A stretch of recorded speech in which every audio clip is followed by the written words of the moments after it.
Where are my notes? My notes are here. Let's see. Alright, cool. Let us begin with this stuff. So, yesterday, you attended the lecture performed by Merchant Prince Ms. of Monaco on how art is inherently magical and all the things that entails. After which, you approached him and asked to have him dissipate the magical energies plaguing Pastiche, or Andy at the time. He was successful in all but one that proudly blazed over Pastiche's chest. Nezev seemed confounded and perplexed as he continually attempted to dispel this to no avail. At first it seemed otherwise. At first he seemed he was busy and could not hold your party, but in the middle of the conversation he seemed to come around to the idea of moving around his plans, and he invited you over for dinner tonight! Explaining you might be late because of your meeting with Merchant King Alma Sonoma, you agreed and left, whereupon you took the examination to obtain library cards. Proctored by Shreka, the appointed advisor who practices the oldest known magic. She tested your ways of thinking and perspective and perception and all that kind of stuff. And you passed! Afterwards, you were instructed on how to summon Merchant King Alma Sonoma by tapping a wand on a top hat. A booming voice echoed through the candlelit chamber as Xalia dropped Soot Whisper on the Merchant King's head and bruised him, a clunk sound, and you pulled a raven out of a hat. And it was revealed that the raven that you've been helping and flying with before is indeed Merchant King Alma Sonoma. You were given library cards. They have your names on them, and various other things injected into them that someone with appropriate training could find out. With the Merchant King and his assistant available to you, a plethora of research material shelved in the walls, and everyone's attention, what would you like to do?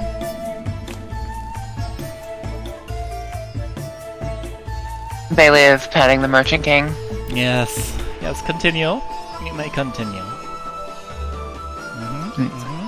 The bird kind of like reaches its head, like cranes its neck, shoving his head further into your scritching. Eyes closed.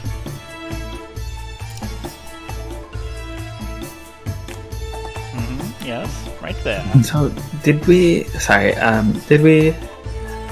last session explain why, what we are specifically here for and why we want that? You, not specifically. You kind of circumlocuted, and you said you wanted to get on the roof, and the raven was like, "Why? LOL. There's nothing there." I would know. Yeah, you asked that there's an object on the roof, and Merchant King said there isn't anything on the roof. I can fly. I haven't seen anything there on this building, and that's what happened. That's the extent of what you got out last time.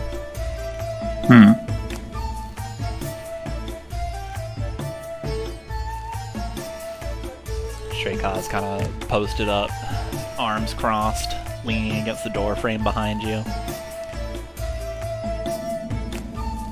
And the Merchant King is very comfortable right now. Comfy.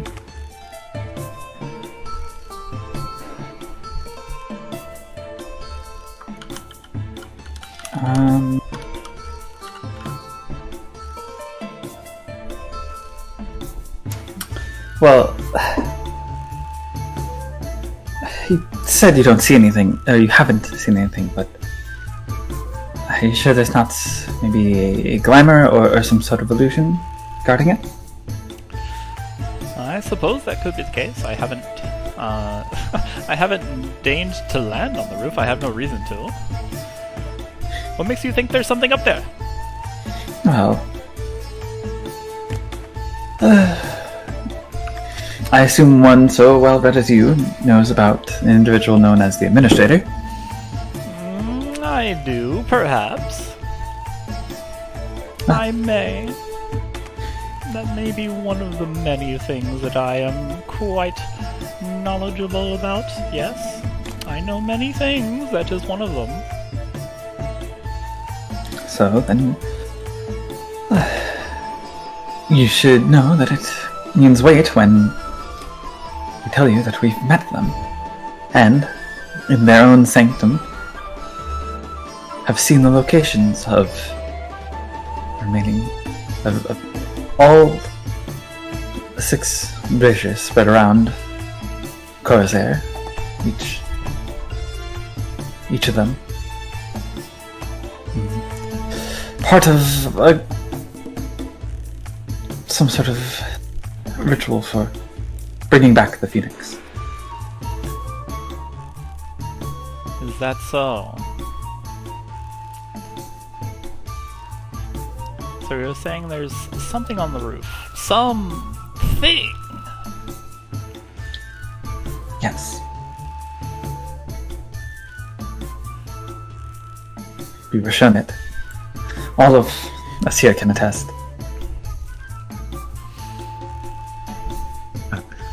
We did indeed see it, though. Knowing how this place works, I suppose it doesn't necessarily have to be this roof. Be any of the buildings in Zozo. You might be in for a lot of stair climbing. That's good exercise, you know. Be excellent for your respiratory system and your cardio. Cardio. Funny word. Cardio. Say it with me. Cardio. Cardio. Cardio is nice, but if we don't find it on this roof, I believe it would be in our best interest to, Pastiche turns to Xalia. Fly? Velig, think for a moment and then give a thumbs up. The very comfortable bird on top of a book, on top of the desk, just spreads its own wings. Yes. A very convenient feature. Yes, continue scratching. Scratch. A little lower. He goes lower. Yes. Perfect. Shreka, this one might be after your position, I must say. Valia gives Raikel the most, multifaceted grin she's able to. We're talking, she has new teeth forming out of her upper lips as the kind of just falls down. The flesh around them falls down. Shreka, her eyes closed, opens one eye, looks over at you, holds for a moment.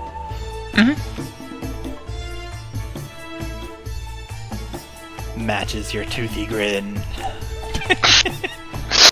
Zayla's gonna nod excitedly. Then chuckles and closes it again.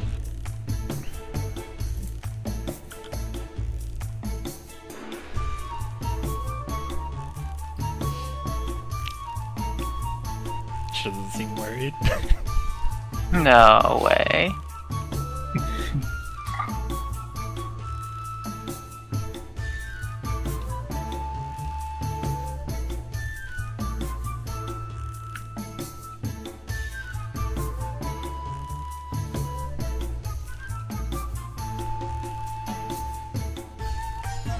Pastiche sort of glances around the room. Now that we have our cards, if there is nothing immediately that you all need to attend to, I would appreciate it if we could kind of motions toward the door. Get to that dinner party?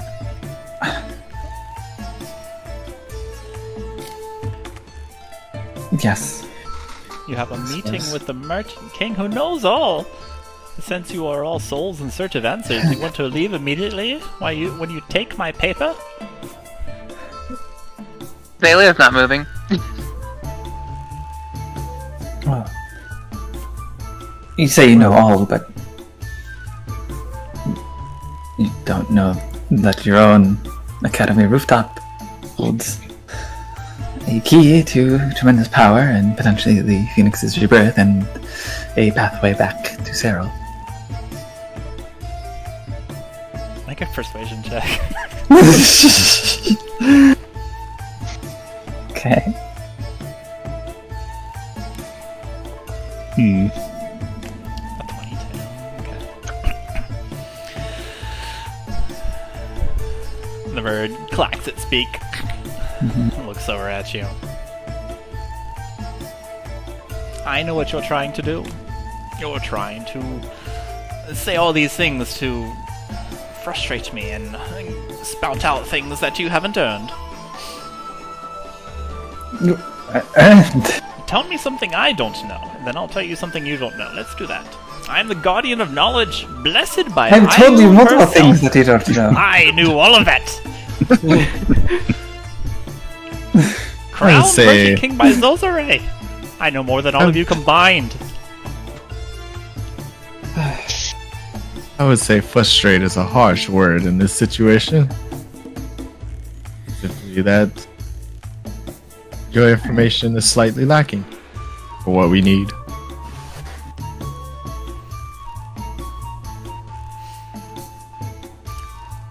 Bird looks over at you. Opens his eyes from its clear state of comfort. Is that so? I was not aware that the Prince of Tumulus would stoop so low to trying to insult someone.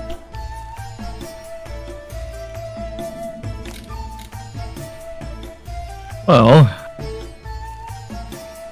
it's been a long time since I've had that trademark name. One can always be shown different methods, but rest assured it is not an insult that I'm placing out towards you.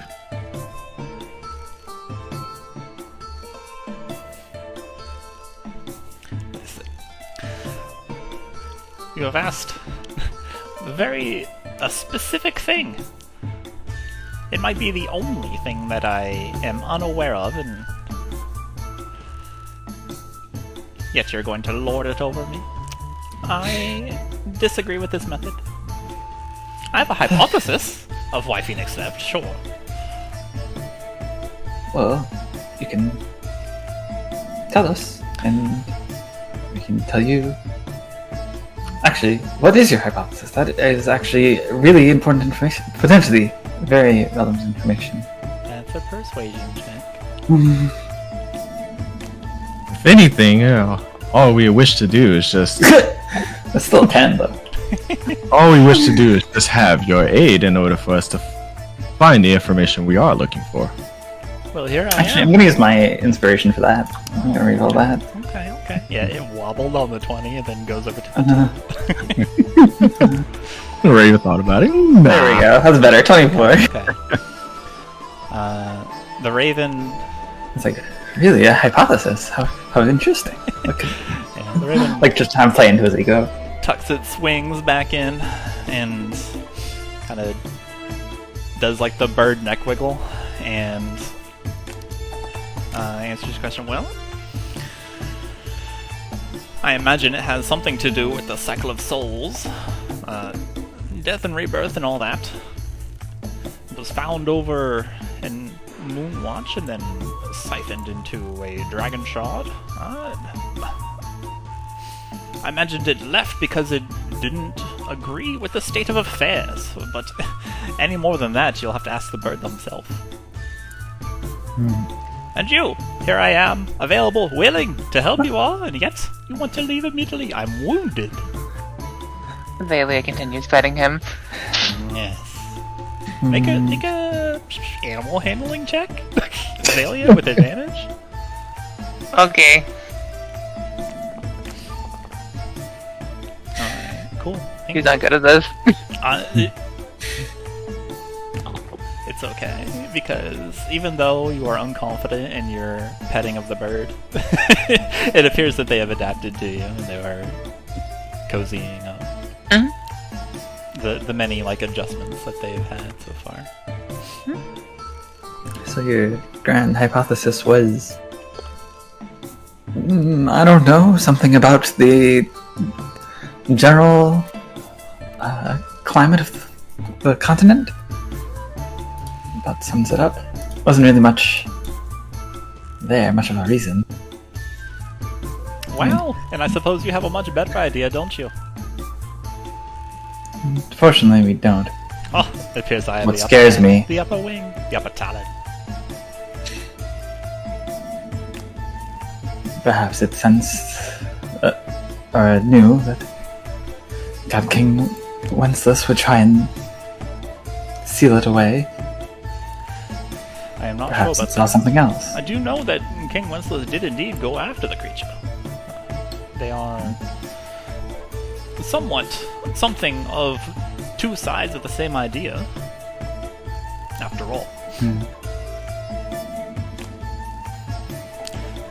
I suppose. Phoenix being rebirth and God Emperor Wenceslas being the end of a cycle, that sort of thing. As you may know, of course.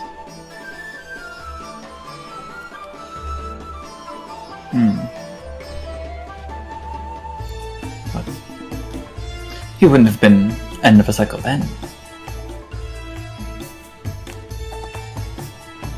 Unless I have my chronology wrong. He didn't truly become God Emperor until, well,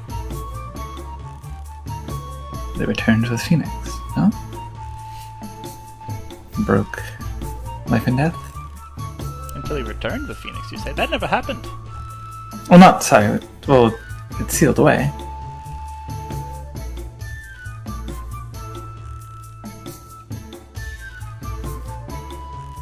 I'm sorry, what? Perhaps Either you way. had your lore. Perhaps the Yeah, stories I- passed down to you were incorrect. Maybe King I'm- Wenceslas never returned. He was slain multiple times over in Moonwatch. Xalia makes kind of a croaky, half croaky noise and waves. Sorry, slain multiple times? Aye. Bird looks around at each of you, at your faces, which I need everybody to make a charisma check. Okay. Right, Xalia's gonna hold up a singular finger. Easy. I'll try that. Normal. 1. There we go. 12. Xalia, you're holding up a finger to get attention, or? No, I'm one of them. Oh, okay. The bird looks over at each of your faces and studies your countenance. My. Have none of you delved into history? A pity! Troublesome, let me tell you. So, gather round. The basic idea is King Wenceslas, or God Emperor Wenceslas, went over to Moonwatch, or at the time it was not Moonwatch, went over to that continent, chasing after Phoenix because it flew the coop. And now, legend has it that some great sacrifices were needed to be made. In fact, the legend is not entirely true itself. It states that it was only God Emperor Wenceslas, but in fact there was a whole troop of people accompanying him. Unfortunately, at the end, it indeed was God Emperor Wenceslas who did strike out and seal Phoenix in some sort of containment device. However, he never made it back. God Emperor Wenceslas, unfortunately,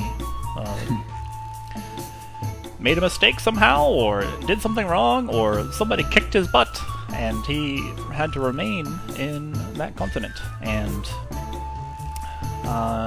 he was slain, and then was slain again. Because of a... well, God Emperor Wenceslas was very powerful. You see, only his physical body was slain the first time, then his soul was slain the second time.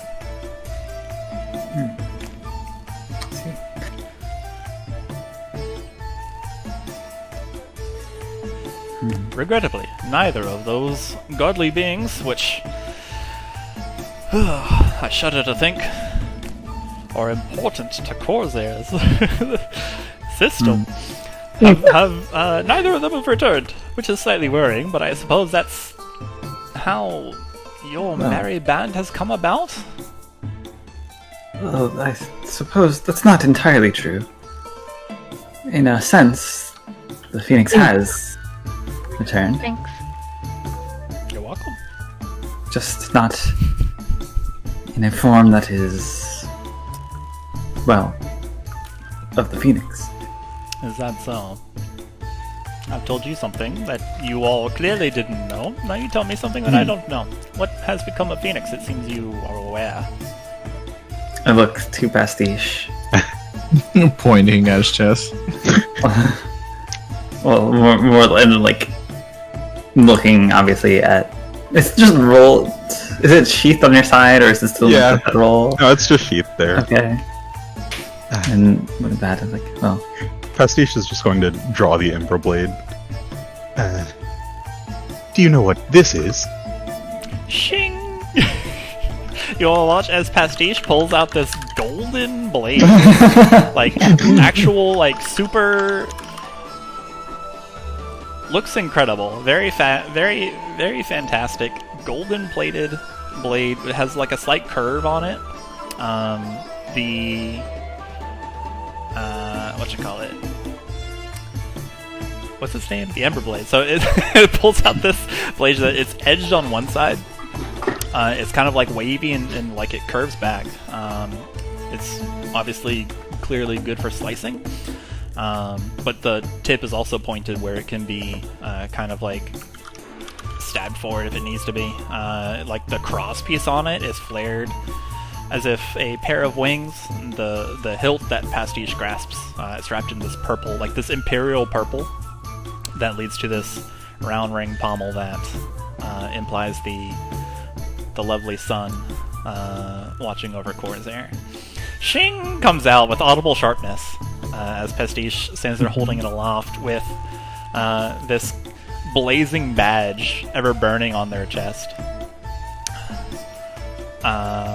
Which is apparently the first time that Merchant King Almost Anoma has seen it on Pastiche's chest. And the bird opens his beak in awe. Squawk! I should say I do. That is very befitting of the description of one legendary artifact known as the Ember Blade. That's not it, is it? Oh, it is.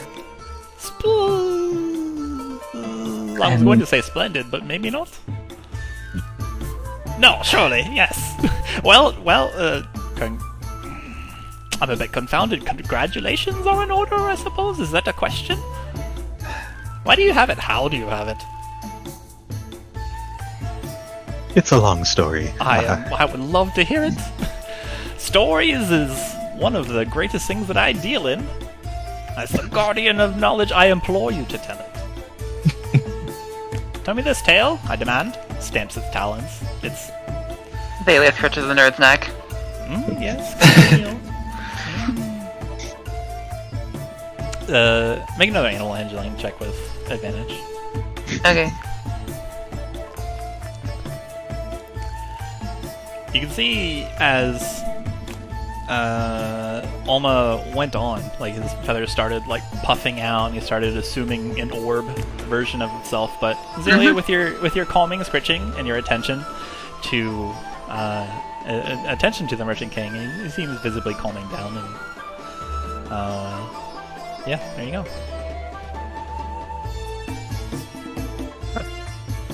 Well, I lied. It's not a very long story. We found it. And we have simply held on to it since. Make a deception check.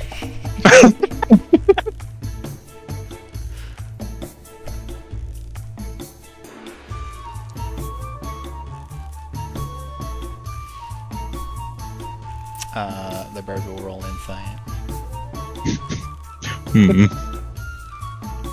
Oh, Hmm. tree task, right? That's where You.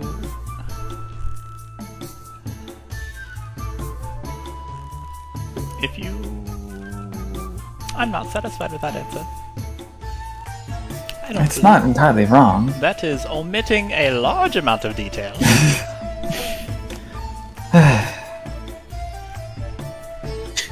I believe, well, we joined, Frankly, I'm offended that you would choose to leave out all of the information pertaining to it.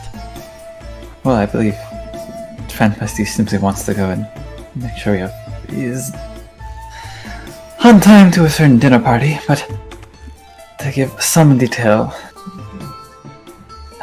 we were joined a sort of expedition under, I believe it was Tratos? Is that correct? Was it Tratos? It was Tratos. Okay, thank you. Under to ruins that were laid dormant under Tratos, and well, we found ourselves at one of the administrators, I suppose, secret laboratories or studies. Keeps hard to tell exactly, where we found some sort of automaton that held the Ember Blade.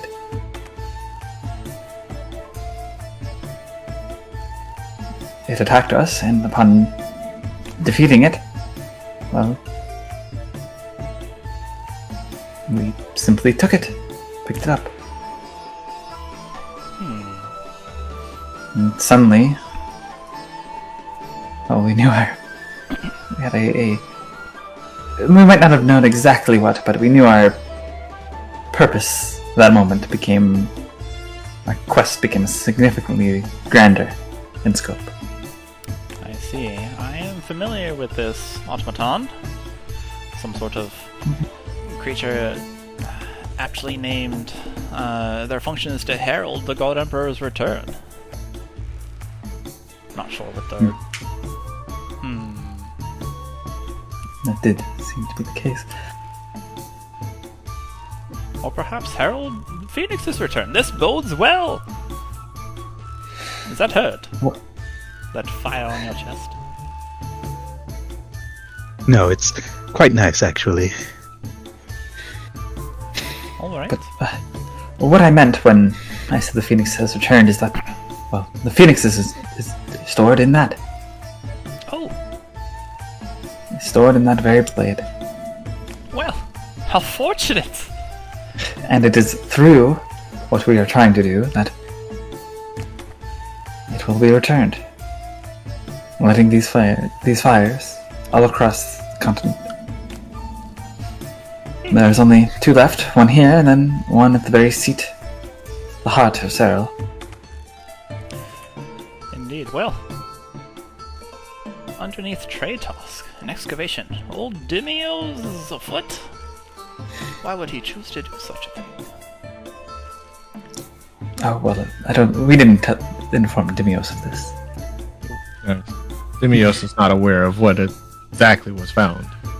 Well, he would not have launched an excavation without knowing what he was getting into. Perhaps he does not know you have it, but he knew that it was there. That is slightly concerning.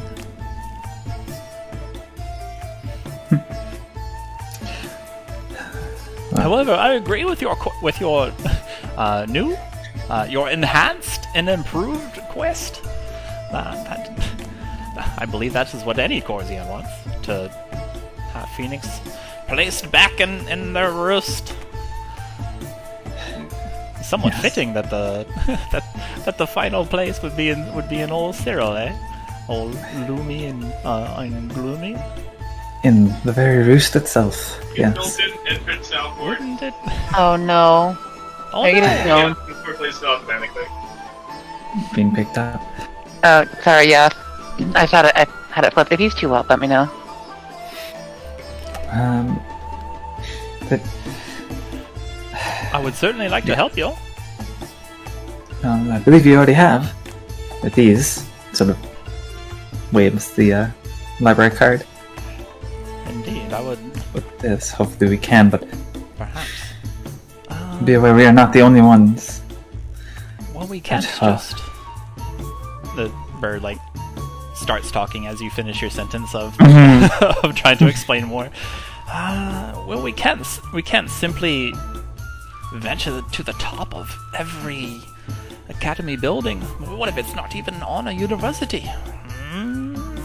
We need a way of deducing which staircase to elevate ourselves on. Could be at it all day. How many buildings do you have? Quite a few, I should tell you. At least one devoted to every aspect of the arcane arts, and also the older arcane arts, and also extracurricular activities.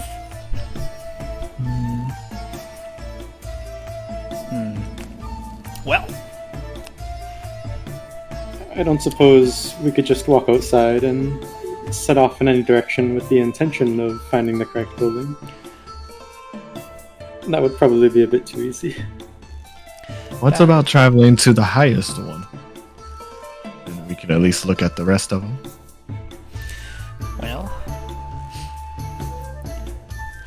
Well, young Twig, if the place is indeed behind an assist-only section, walking to that place would not work.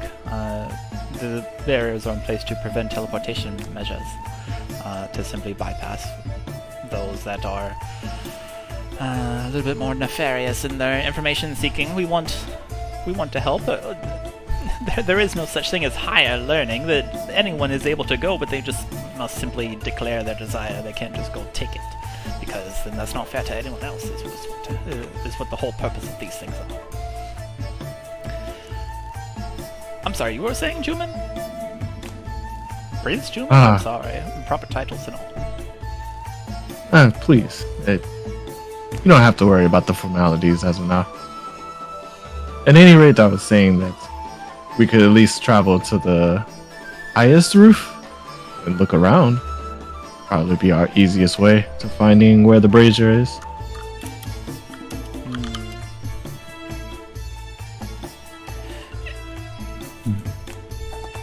Bird kind of like clacks and shifts. The little like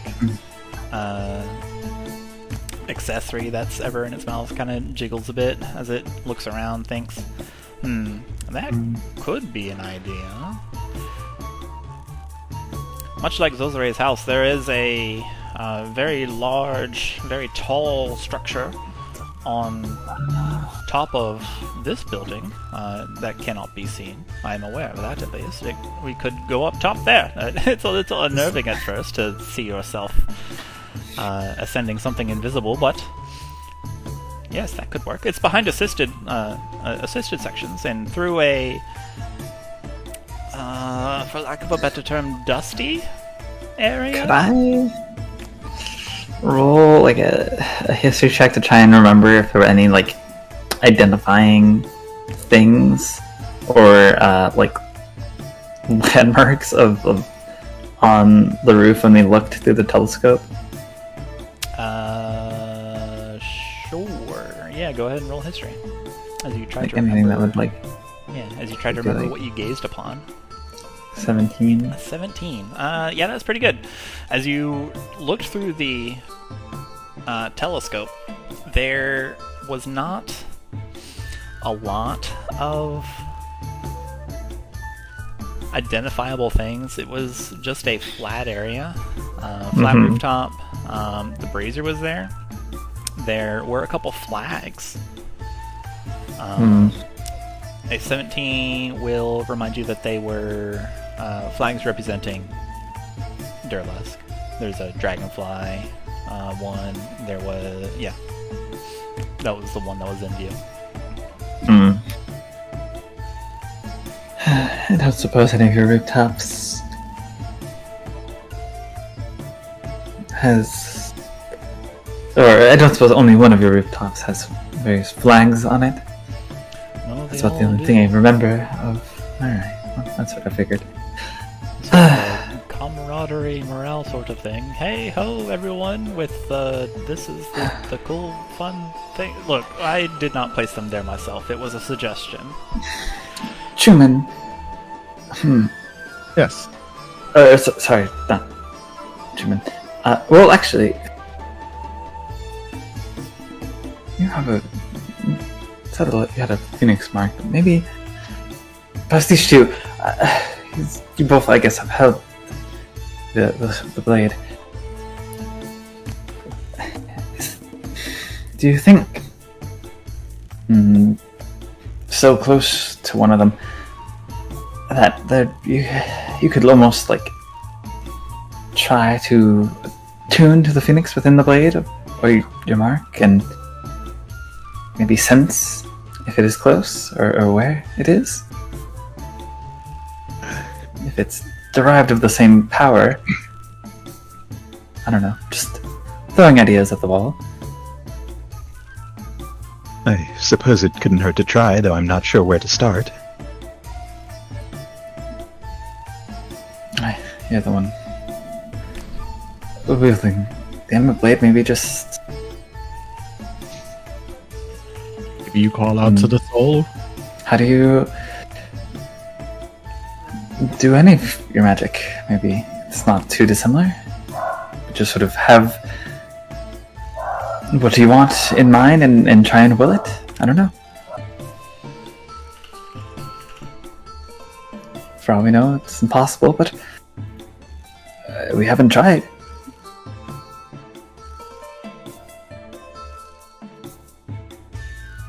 Pastiche just points the Ember Blade upward, like hoists it into the air, closes their eyes, and focuses. Just kind of tries to get some kind of connection with it.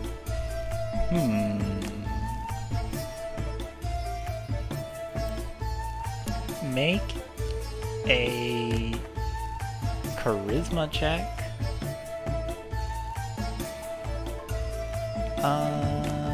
Yeah. I guess on make a charisma check. I guess on straight that force of will check, that makes sense. I guess on that note, Chuman will probably try to use his mark to see if he can do anything in terms of like finding, or at least like getting aid.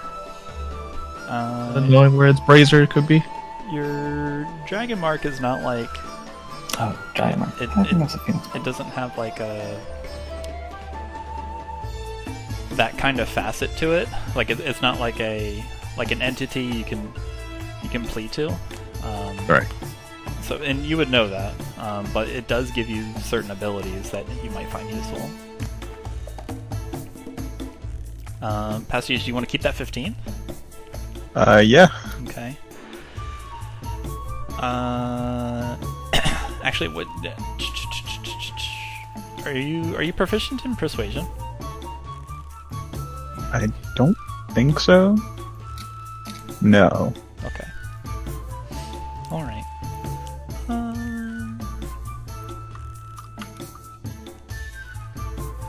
You point it up and focus on. Everyone watch as Pastiche points the Ember Blade up, holds it aloft, and closes their eyes, attempts to focus on it. And Pastiche, you hear very far away, in the back of your mind,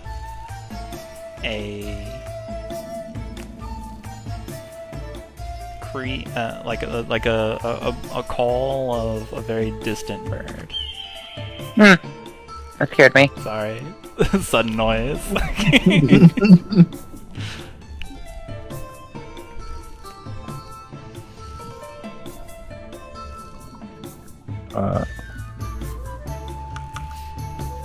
I think Pastiche is gonna kind of sit on that for a while, kind of hold their pose, keep focusing, see if anything else happens.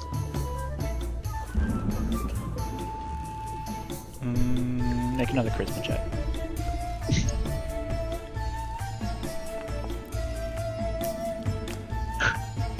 17. Focus a little bit harder this time. Satisfied with that? Yeah? Okay. As you take another moment and refocus, trying to reach out towards this bird call.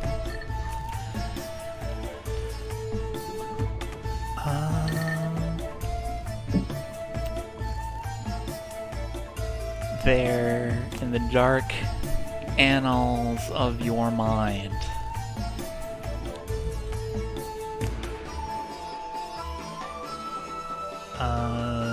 there is a voice that reaches you. Let's see here.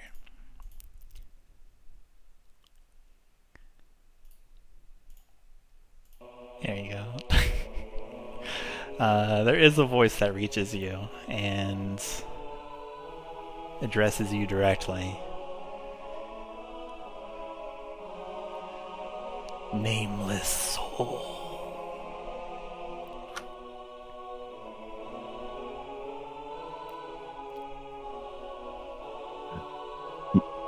Yes? Pastiche will say out loud.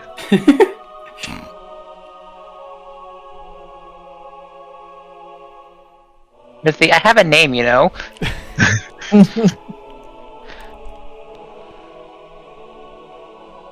This marks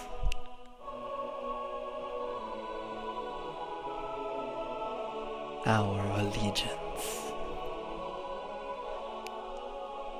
Upon what purpose may we forge this treaty?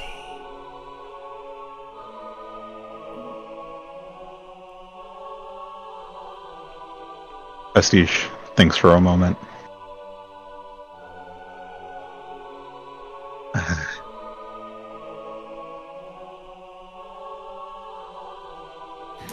Well,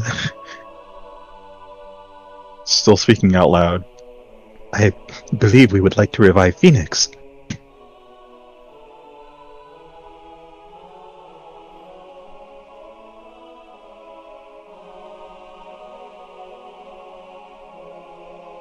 Noble.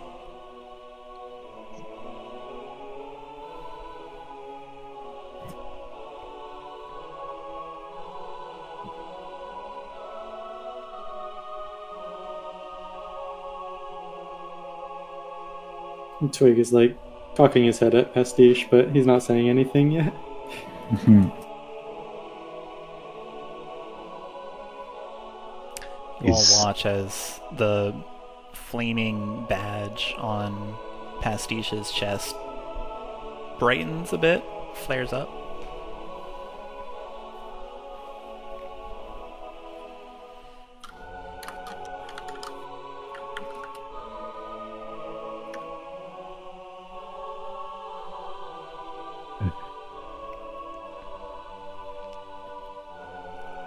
If you are willing and able, would you perhaps assist us?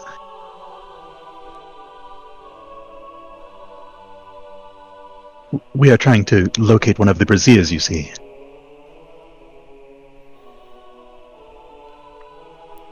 Phoenix's power must be restored.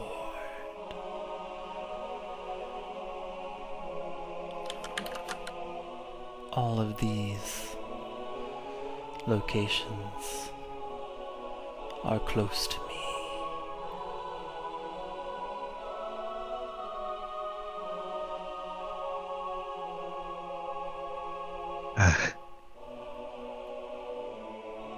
Yes, naturally. Can you sense which one is closest right now?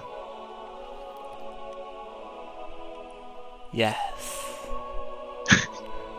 I can. Surely thou dost know of it.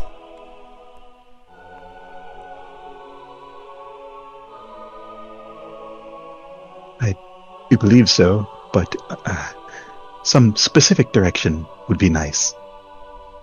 Make a charisma check.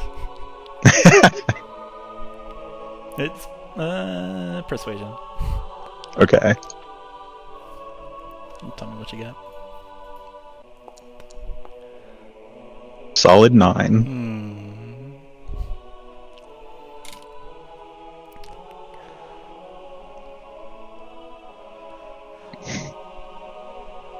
My power wanes.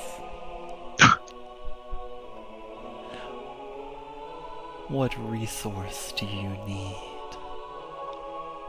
What do you require?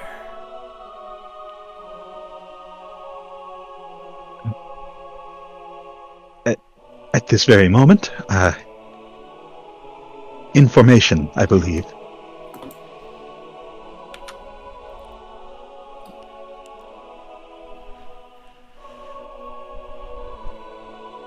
If thou hast the courage, turn thy gaze upward, and carve thou a path toward thy heavens.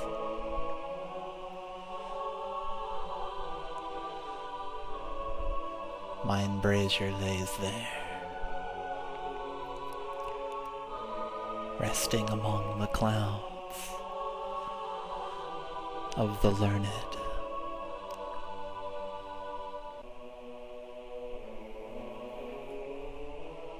Among the clouds?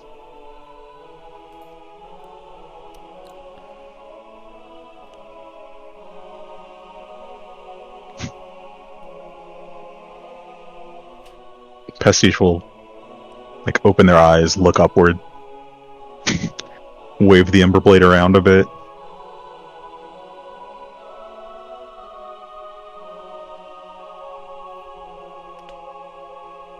Yeah.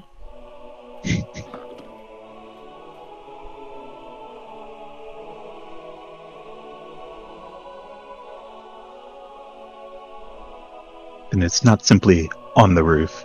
It's above the roof.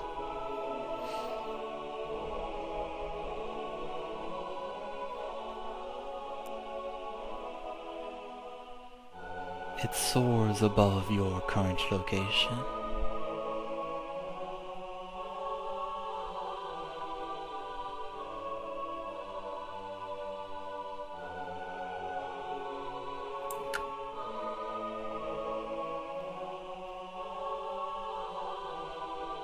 Pastiche thinks about it for a moment. Well, that complicates things, but certainly saves us some time.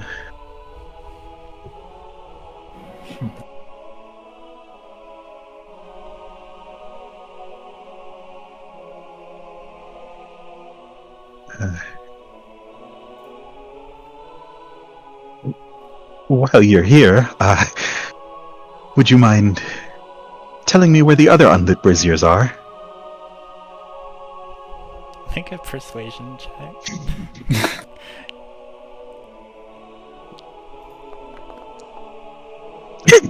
Oh no. This is within mine power, although it wanes.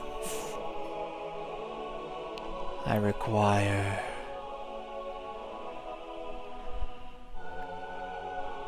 sustenance.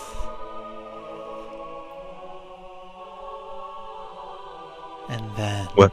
I can assuredly point thy blade in the correct direction. Well, that's quite alright. You've given us enough as is. Thank you for your assistance. I'll be back.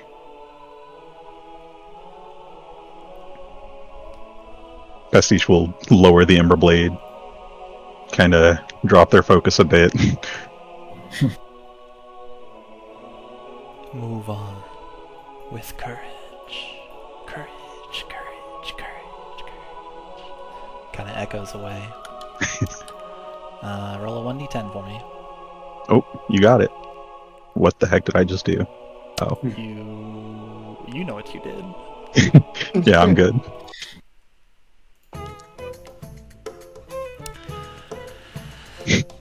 You take... you suffer 1 necrotic damage. And also Ow. your maximum health lowers by that. Oh, okay. Oh.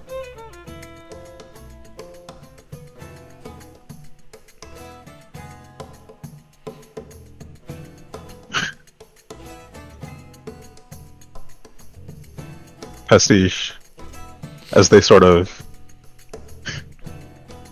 return to awareness of the rest of the party, feels like a sharp sting in their chest. Holds a palm over it. Did you all hear that? We heard... All we heard was you talking. Are you okay? The blade, or something inside of it, spoke to me. It seemed amicable. It claims the brazier floats in the clouds above us. In the clouds. Looks to resident the bird. The bird. Hello. I was about to say a resident bird, but that's Twig. Different bird. There's so much derogatory in that way you just said the bird. That's how I wanted to be weapon. I'm I didn't- sensing something from your gaze, Makayla. Well, how... What exactly is above this building? Well, I told you earlier, but perhaps you weren't listening. I'll tell you again. But it'll cost you.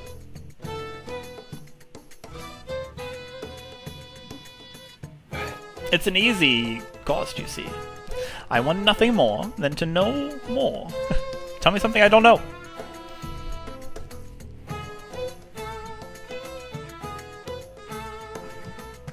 And then I shall all too happily teach you something you haven't learned.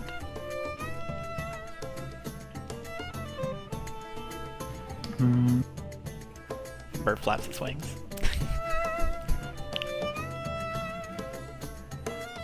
Preferably something scientific.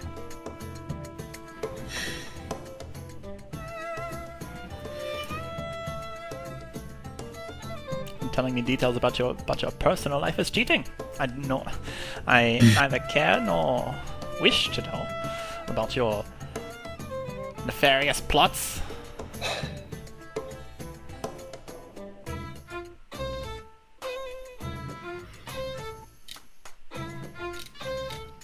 Alright.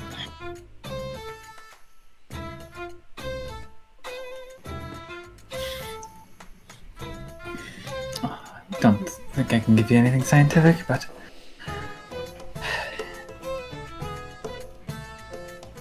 Have you... David's gonna pull up the magnifying glass and put it to his eye.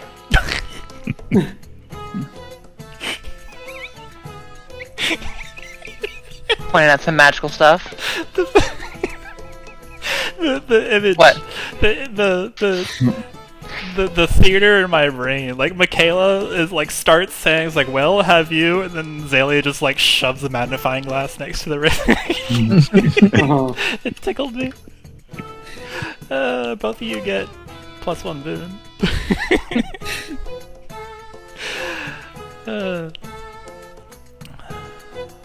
As the raven gazes through the magnification lens, continue, Makayla.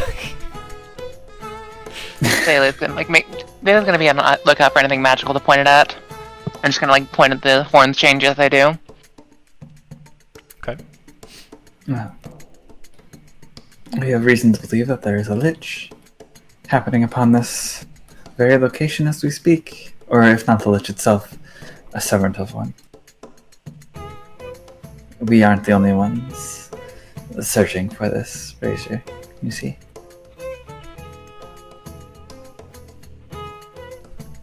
Make a persuasion check. Sure. This is technically +1 because of Hey. boon, right? Yeah, it's +1. So it's a 17. Look at you. Let's see. As the bird looks around, through the magnification lens, and the horns on top just kind of do various magical things, turn into various things, as it's pointed at different gear and friends.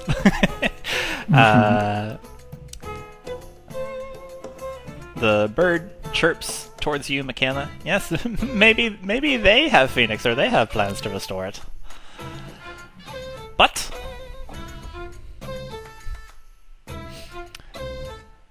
that is indeed. What proof have you? You might have just made that up.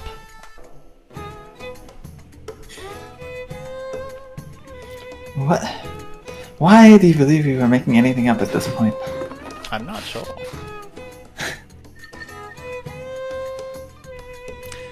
People do strange things when there is something afoot that they want, that they desire.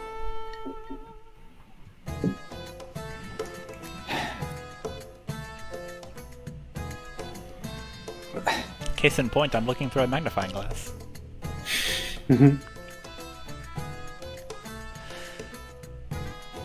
I mean, Xalia, I've seen enough. Xalia does Thank you very much. strange By the way. things This for any reason, really, or perhaps not even needing a reason. This magnifying glass is very strange. It is very interesting. Might I interest you in leaving it here for a while? I have many things I wish to look at through this looking glass. Haha.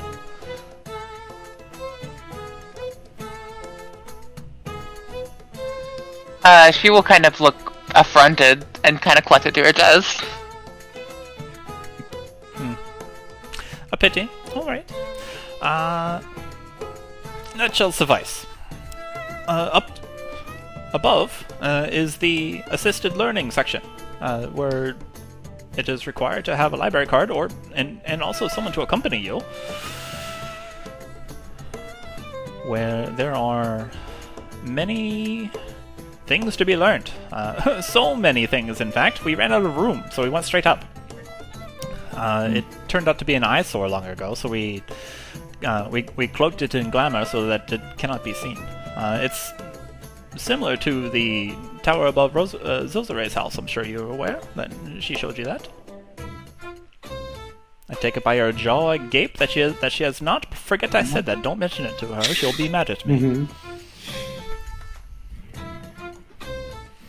Yes, the where we. And how? Well. Yes. It is where we hold Actually, the more esoteric tomes. In any assisted learning section, there sometimes the magic gets out of hand and gets out of the book, and above this academy, my building, is I don't want to say the dangerous ones, but the dusty ones. And also the greatest things you could ever learn. Quite? I'm sure. Quite the field trip. Very nice. Most topics. I wrote some of them myself. Haha. Well, luckily that's not what we're here for, so What? we would just need to go to the roof. This prime opportunity. Dashed away. I don't understand some of you. Xalia will like kind of no, like wait, no. Again, All manner of magic, all manner of working of the world, many topics, just how to make a peanut butter and jelly sandwich, all of it is sealed in the assisted learning section. How could you say you don't want, you're not interested? You don't even know it's there. I'm sure you'll change your mind. Because you can go there now with your library card. And it goes very high though. someone else to accompany us. Oh, indeed, yes. A chaperone. Then you can accompany us. You want me to come with you? Oh? You would find out what lies up ahead of the brazier, correct? I would love to. If I weren't busy. Make a persuasion check. Zaylee will dangle the magnifying glass and its peripheral vision. With advantage. Roll again. Makayla will then be like, well, if you're so busy, then, Shraka, would you be able to make time? Shrika opens her eyes and stands up, and this all sounds very interesting. I would not mind accompanying you all. Be happy to. When should we go? And then the raven suddenly goes, nope! You stay here, you have lots of work to do. I just saw many a tome and many a paper in that filing cabinet that you haven't done. I will go. The bird's eyes are fixated on the magnifying glass.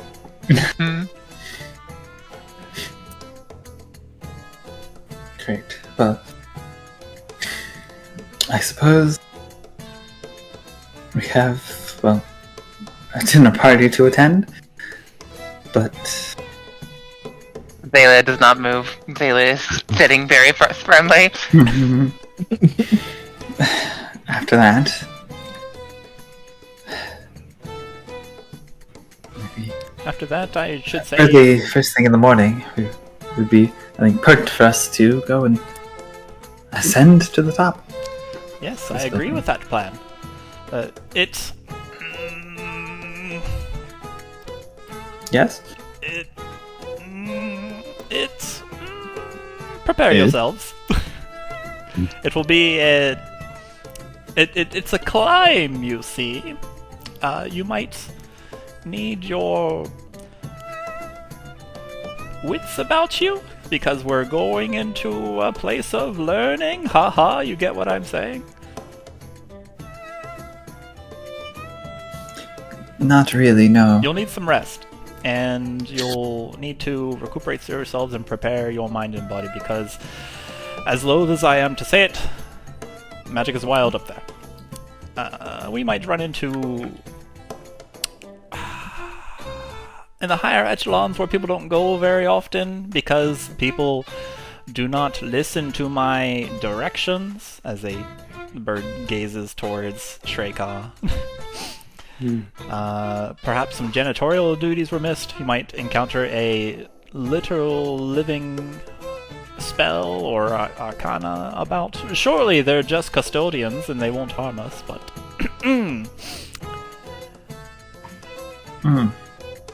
Make sure you're equipped. The bird coos. Well, we will be well prepared after our trip to the administrator. And I'm sure with your boundless knowledge that, well, any living spell or janitorial threat that we counter, well, I'm sure you've already well studied it and know any sort of weaknesses or ways we can avoid it. Right? Flattery will get you everywhere, Nashia.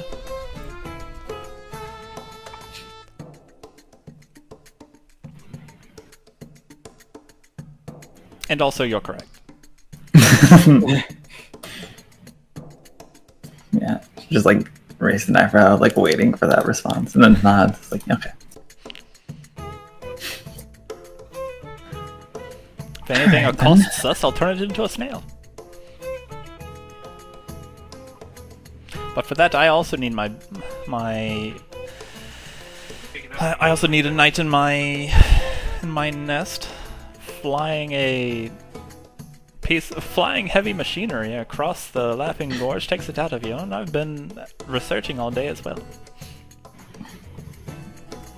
Fair enough. Then, Let us all make our preparations yes. and proceed with your plan.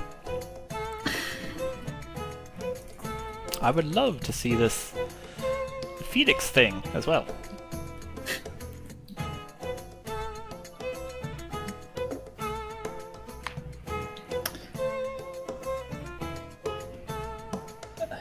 Well, hopefully we find it. Thank you for your cooperation and willingness to help us. Bird squawks. You're quite welcome. I am willing to help anyone that seeks knowledge, pursues it doggedly, wants to learn. I love it. I love that. I love you. Xalia gives him a pat on the head. All of you. But especially this one next to me. Yes. Continue patting and scritching. He does that. Mm-hmm. Right there.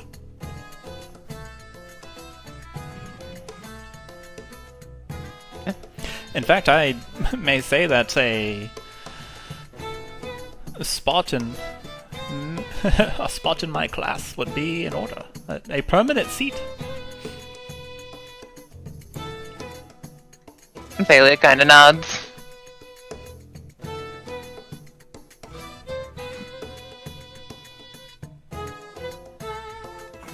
Excellent. Well, Perhaps when this is over. Is that it? I'll even sweeten the deal. And get you a glimpse in the kind of things that you can learn here at Zozo Academy. Shreka, will you give me the... let's see here. Kind of like looks Xalia, looks at Twig, looks at Pastiche, looks at each member of the party. The bronze one, please. Sure thing, boss. And she walks over to one of the many bookshelves that are stuffed with tomes. She runs a claw towards one and then plucks it out of the shelf.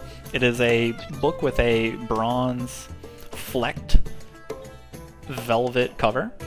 Detail on the side. And she hands it towards... Well, first she hesitates and looks around, and then she hands it to Xalia. Xalia grabs it greedily and immediately starts looking at it. Figured it was going to you anyways. Here you go, sweetheart. It is a book that goes over some of the manipulations of the arcane weave that are able to be, that were created or conjured or otherwise produced here in Zozo Academy in Durlask. It basically gives you access to all of the spells that I promised you guys a long time ago. Which are the Strixhaven spells. Oh, nice. And also every other spell.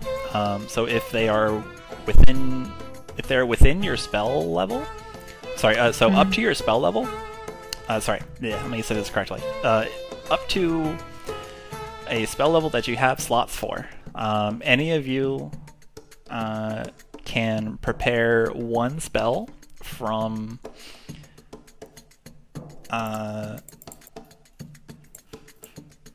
this tome and add it to your prepare. It basically gives you like a free prepared spell slot, like an extra one. Cool. So anything from Explorer's Guide to Wildemount, the Strixhaven curriculum, the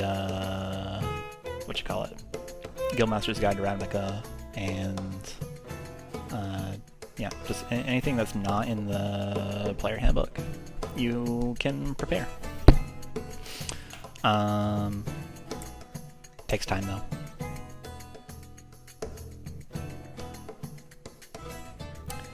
I'll give you finer directions on that later, because it might sound confusing as I'm talking to it. I'm trying to review it in my head.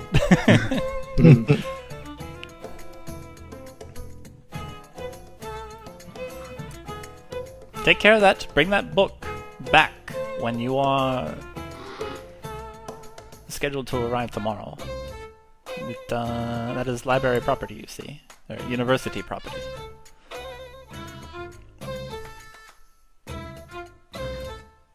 Of course. I'm letting you borrow it. It's not a gift. Not yet.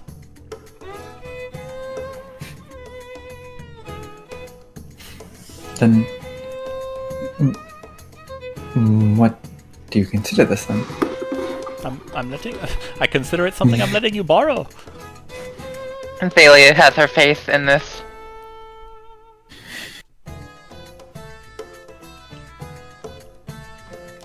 It is a possession of mine I expect you to return. I'm loaning it to you. Loaning it. As a gift. Anyways. Makayla, so help me, I'll turn you into a snail. Please don't. You should just go back from being blue. You'll be under my talon for an hour. Xalia, minor illusion, the snail shell on Makayla's back. Oh, I believe we really must be getting going. Thank you again, Your Grace. It was lovely meeting all of you and exchanging ideas. I greatly look forward to doing that much more. So long. See you tomorrow. Haha. Tomorrow is an interesting word. Tomorrow. Makayla starts like kind of backing away and looking at Shaka. It's like, thank you to you as well. There you go. Yeah, that's what she says. Everyone say thank you, Bug. Turns to girl. Did you say thank you, Bug? I put the pet mic on his ear. Thank you, Bug, for your contribution. I didn't. It's not in there anymore. Oh no! Nope. Too late. You're welcome.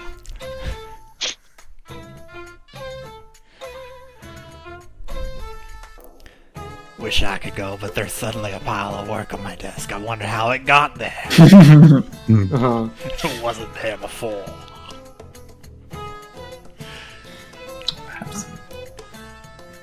As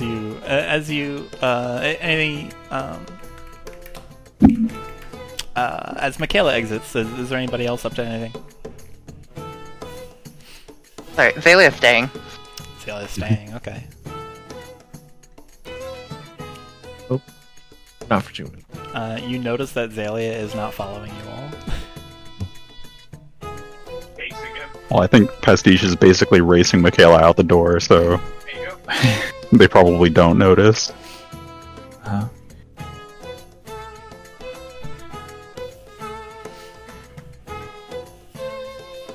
Makayla would just assume Pastiche had, I guess, mentioned it to Xalia, or try to convince her of it.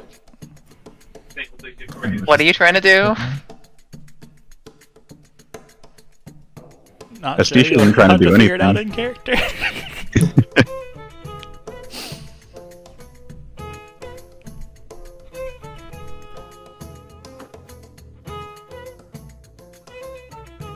Actually, So Pastiche is running past Makayla. Xalia was. Oh wait, no. Xalia, we talked about this on our way to Sheka, so Xalia is aware of. Yeah, What she we're is deciding this is more important to her.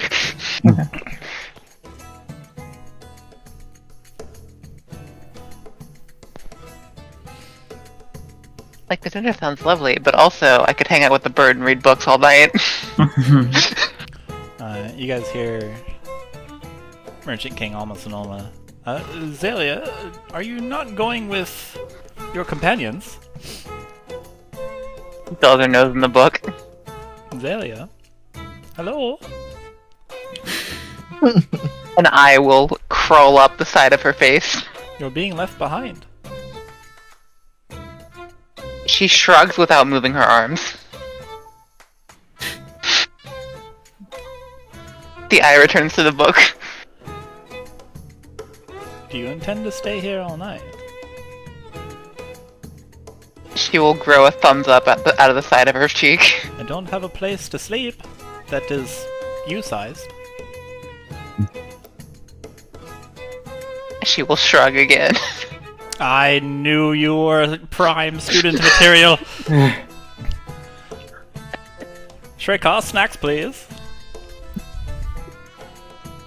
We're having a tried and true academia party.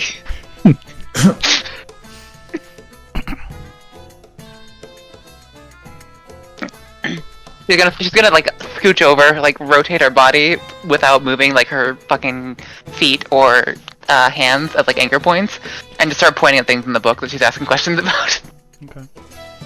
As the party exits, Xalia and Merchant King Alma Sonoma have a study session along with Raikel.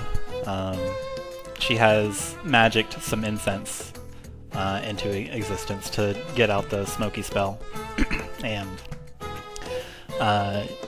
she sits on a little cushion. Sorry, she sits on a chair with a cushion on it, and crosses her legs and puts like these tiny rimless, frameless glasses on her nose. They just balance precariously on her snout. She also reads a book, just quietly. And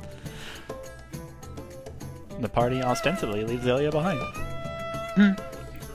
And exchanges of ideas. A private tutoring session is what Xalia goes into. And there are many things that Xalia ostensibly learns depending on a couple rolls. Nice. We'll see about that later. Okay. Meanwhile, Makayla, Twig, Chuman, Pastiche, still a burning. Still slightly smelling of smoke. You all find yourself outside Shreyka's office in the Zozo Academy. Looks like things are quieted down now. It's nighttime. There are not so many people wandering the halls. What would you like to do? Look to Pastiche.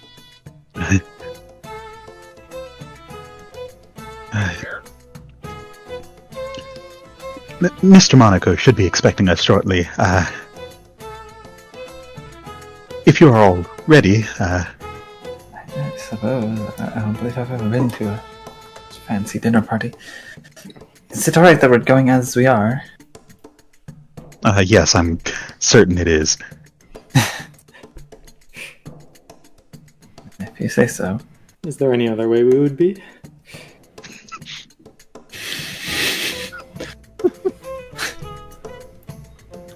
I don't know. Do they expect us to be wearing fancy clothing or something? I do not know For dinner? how these go. I heard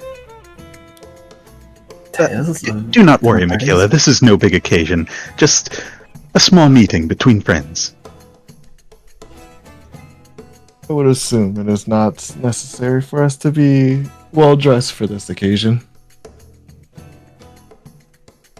It is quite sudden, after all. Alright. Well, Oh shit. you keep using the term.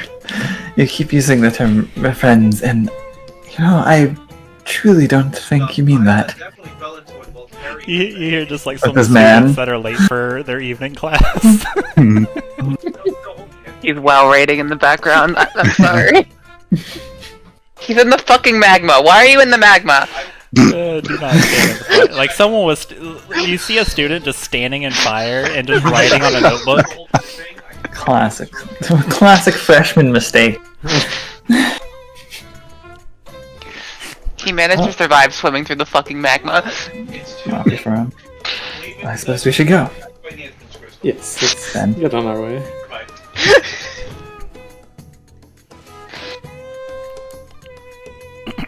By your lead, Pastiche? Of course. Pastiche will head off toward the mansion. Okay. Pastiche, as you wind your way around the evening sandy streets of Zozo, the learning capital of Khorzaire. The mystery of what lies ahead in this mansion weighs on your mind, and soon you find yourself in front of it. And we're gonna take a break. Oh. Sounds good. How are you feeling? Yeah, I'm all right. Give me 10 minutes. We'll start at the 50, where it's hour and 50. X50. Unpause recording. Okay, cool. We did it. Let's see here. Is there a nighttime? Yeah. Alright. So, you 4, led by Pastiche, who is valiantly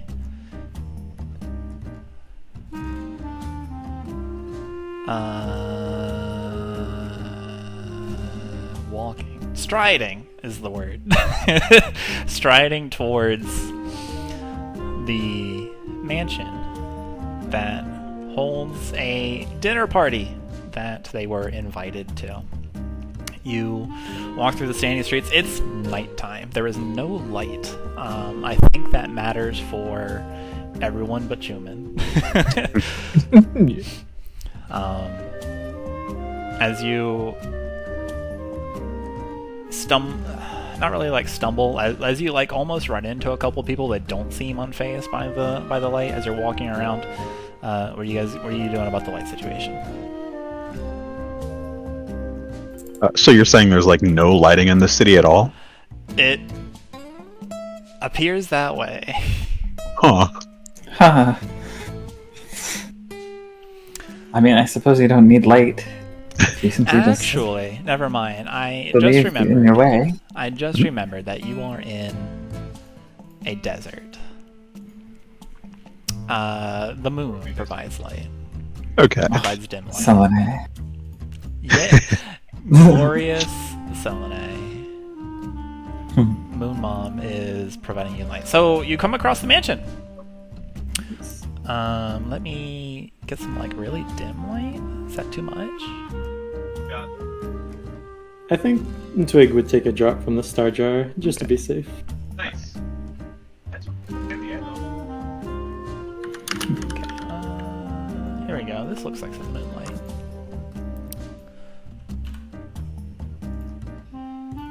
Oops, no,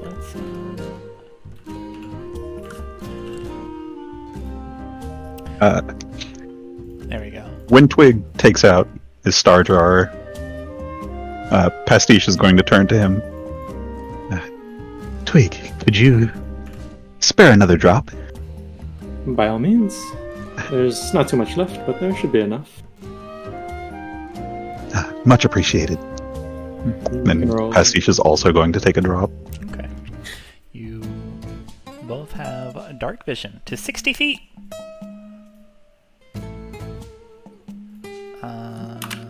Shabam. 60.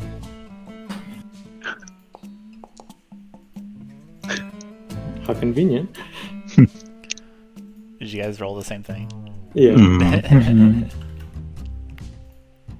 Come to the nightlife, you two. Yeah. Makayla and Chuman, you guys watch as Twig takes this eyedropper and carefully applies whoop, whoop, a couple drops of liquid, and after he blinks, you can see in his eyes looks like a swirl of stars, just constellations beginning appearing in his eyes, and so too Pastiche's eyes also give off the impression of a galaxy. They can see beyond the light now. Looks like there's just a little bit left. Makayla, Chuman, did either of you want some? It's alright, I can see in the dark just fine. I suppose, I don't suppose we'll be outside for too long. Better to save it, you never know.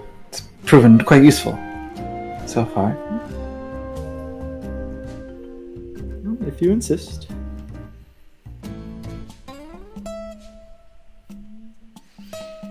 Ahead, after walking for a few more minutes, the Nighttime definitely apparent. You pass by a couple merchants dragging their raptors.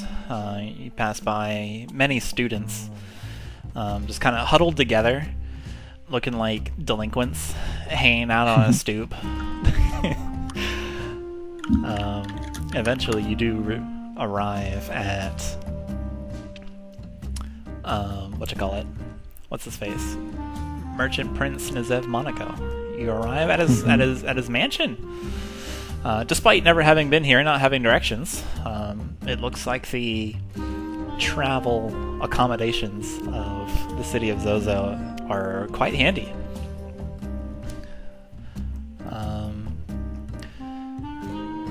This mansion is a large thing.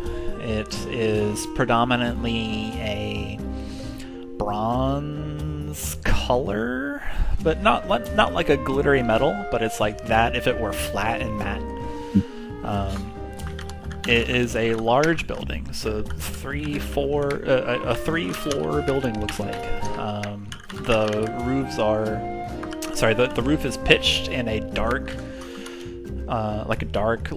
polished brown, wide as well. Probably takes up quite a bit of space on this lot. Ahead of you is a stoop and a doorway. The door is a small little tan-colored thing. It is closed. Has like one of those little fan windows at the top of it, where there's multiple panes. You see in the darkness something sitting on the stoop, just like a little silhouette. In the dark vision, you can see you can see something there. As you approach, you're 60 feet away from it. It's like at the edge of your vision. You see there's something there. As we're approaching, Twig's just gonna give a quick once-over to the building, just looking for normal things, like any open windows on the second floor, balconies. Perception check.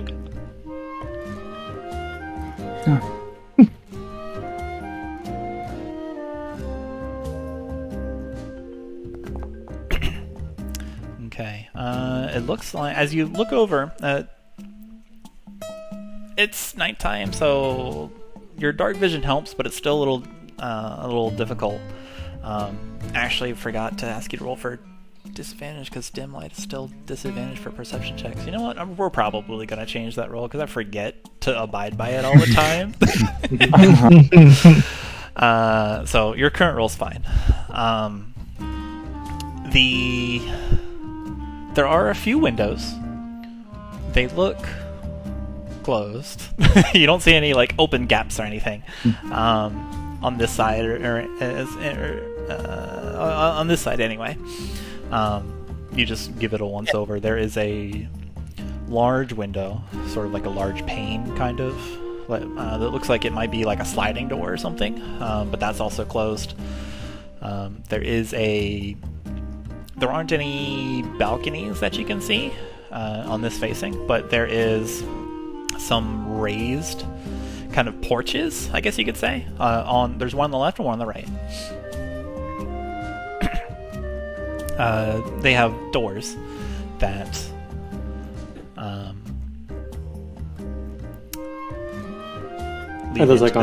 lead into the building. On the left, there's one door. On the right, there's three attached to the porch that is on the building. Then, of course, there's the front door ahead.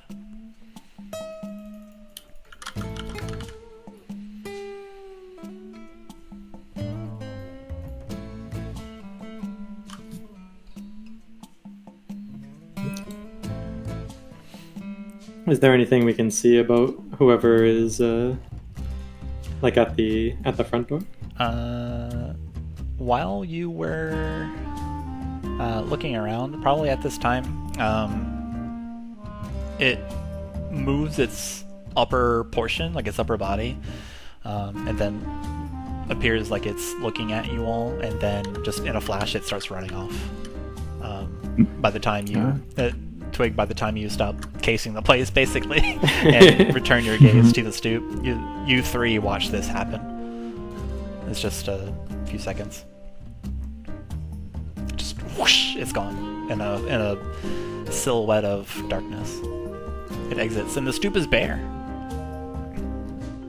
Did anyone else just catch that? I think I saw movement, but I didn't see anything. I couldn't see any specifics. I only saw a blur. Didn't get a good look. Well, I'm sure it's nothing. Maybe they were just shy. Perhaps it was simply maybe a servant that didn't want to be caught lazing about on their job. I do not know. Let's simply keep moving and get out of this darkness. Yes, of course.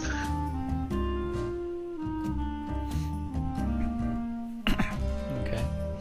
We'll walk up, approach. The stoop is made of gray stone. It clocks as your boots hit it. And there you are in front of it, with the door in your group posturing outside. What would you like to do?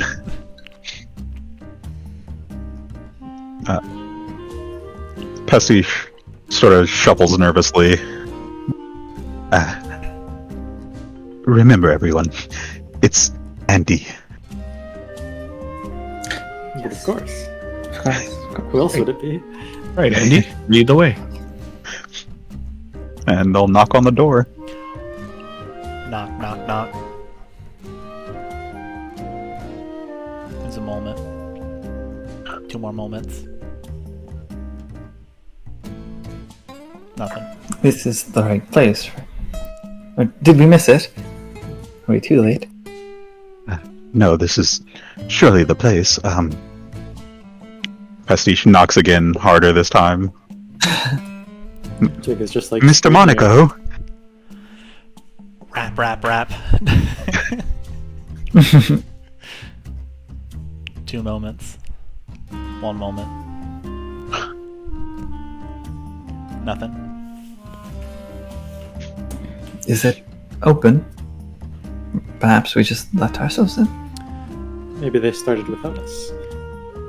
Pastiche will try to open the door. You, during your conversation, there is a creak, like a, and the door opens. Oh, okay.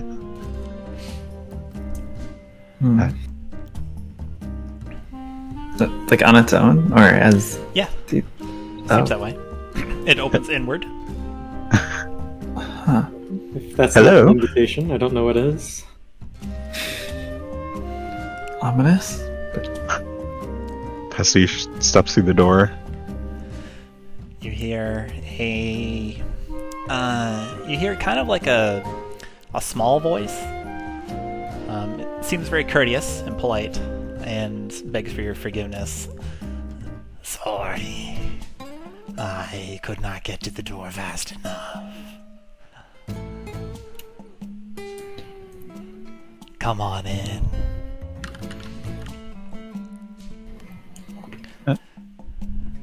Okay. Pardon my rudeness, but who are you? My name is Shoes. I'm the butler. The merchant prince has been expecting you. You're not here at the time prescribed. You're not? Looks disgusting.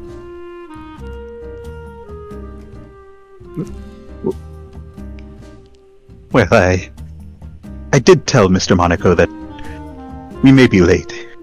Late. There's just like little chittering and like giggling giggling words late everywhere around you. They seem accusatory. Rude. Wait.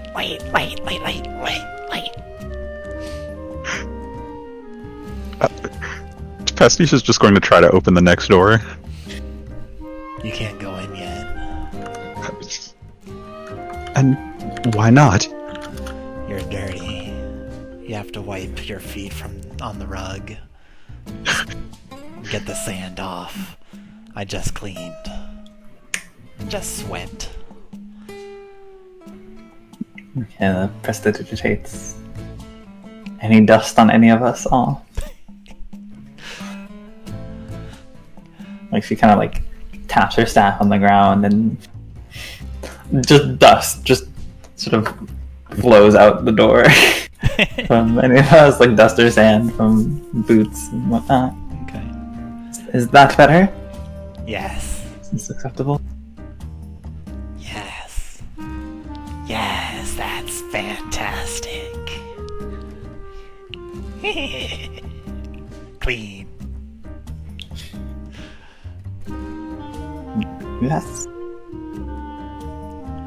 Come on in. And the door on the other side of this vestibule, you hear the telltale sound of something unlocking. And the door before you falls open, also inward. Bloop, bloop. So in here, as soon as the door opens, the music changes. To where'd it go? Oh, I forgot to preload this one. Oh well, it'll come. The door opens, and on this other side of the chamber, from this vestibule that you enter in from. So in this room, there are striking crimson curtains that cover every inch of wall that is not displaying rare and ostentatious pieces of art collected from far-flung corners of the world along the ceiling, which also is arted up. There's 6 massive, delicately crafted metallic chandeliers that sparkle from just thousands of pieces of hand-cut crystal that looks shaped to exacting specifications. There's rich mahogany wooden pedestals that are spaced equidistant along down the room. They feature jeweled candelabras of solid gold that are lighting your steps as you travel the length of the rich royal red carpet leading further in.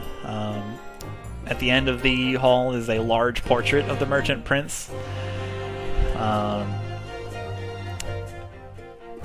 Art everywhere, vases, any kind of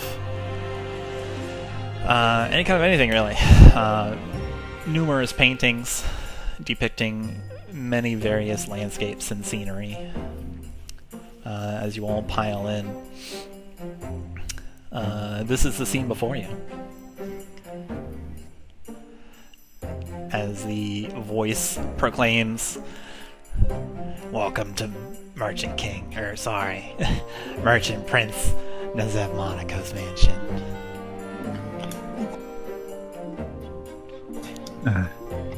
It's quite large. This is a lot bigger than the Zero Lions. Makayla's like, almost looks like fearful what she's seeing inside of this place. Sometimes it's said that it appears bigger on the inside than the outside. Careful you don't get lost. But don't worry. You can get lost. I'll be your guide. With a house. One of the many reasons. One of the many reasons why Shoes is here. The door closes behind you, Twig.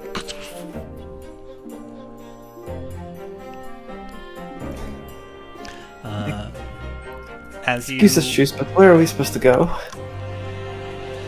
To not get lost. Sorry, one moment.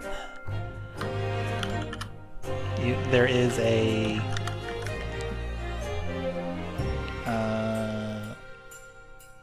what's the word? A chunking, like a cogging, like this metallic sound of wheels and gears turning together. They're just like a brrr, as something appears to be engaged.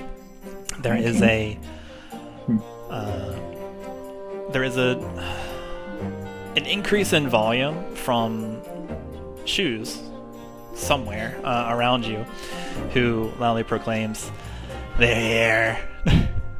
And in a moment, after a moment, nothing seems to happen. As you're all like looking quizzically among yourselves, there is a loud snap, and suddenly we'll put you guys like here. Suddenly the floor disintegrates away above you, or like before you, like passing this line. Oops. Zoop. This line.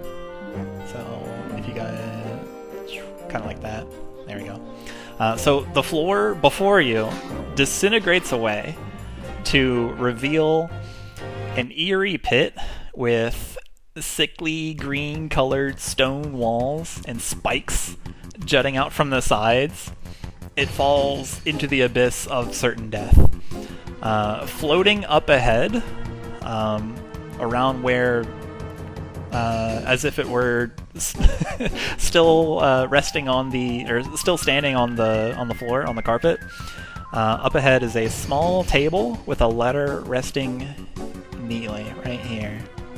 Quaint, really.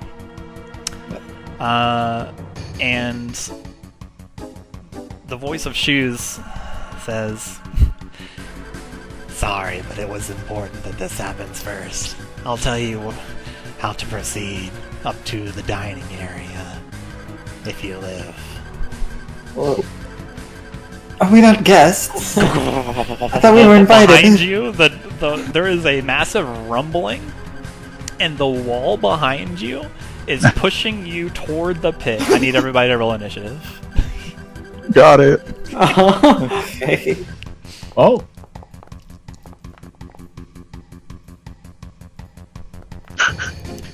Alright, Khorzaire goes first. Whoa. The The entire continent.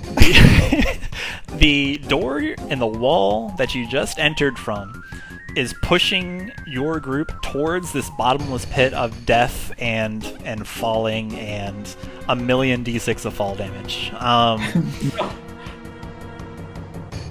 need Makayla and Twig to roll acrobatics checks. Okay.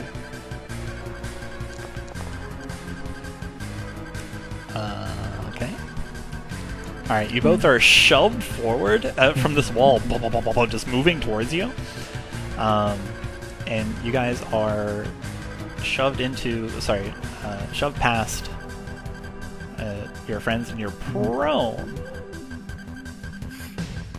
But you're not falling yet. Yeah, there's that.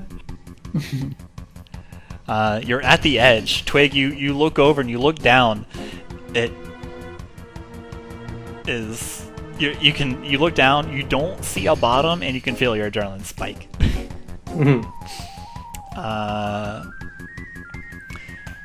Which brings us to the rest of the party, group initiative and all. You guys also feel that when you came into this place, there is some kind of like indescribable weight that you are now like something's like on your shoulders, like you're carrying a backpack, legit, but obviously there's nothing there, but like you feel slightly pressed down upon, or like hugged or something like that. Something strange about this place, but that's what you feel just from being inside the manse. Go ahead. What would you like to do?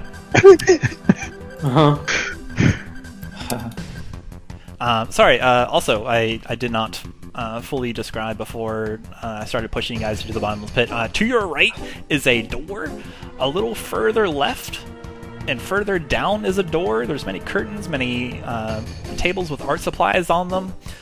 There's this lovely picture of Nizev Monaco at the far end, also that is flanked by 2 doors, and then another small door on the bottom left, right on the left corner, and ostensibly a hallway, but the floor is not there. Where? For the full hallway? Or where For the entire hallway. Okay. The only way is dying. Table's just floating? Yeah. Okay. This table just floating in the center.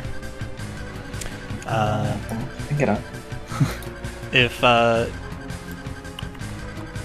I guess, yeah, Shoes also says, if you could simply read that letter from Mr. Monaco, we can proceed.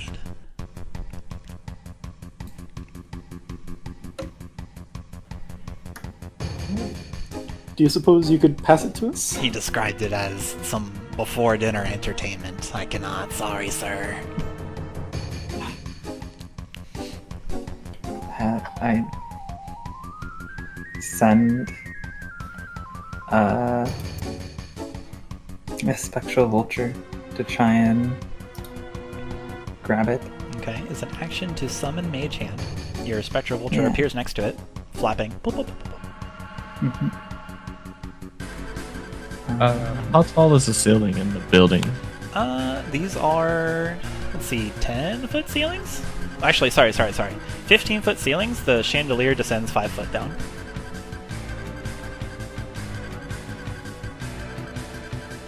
Is it a separate action to cast and then Yes. use?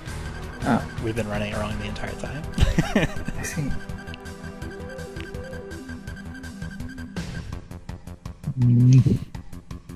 We'll put your vulture right here. Wait, you have a token for it. We do.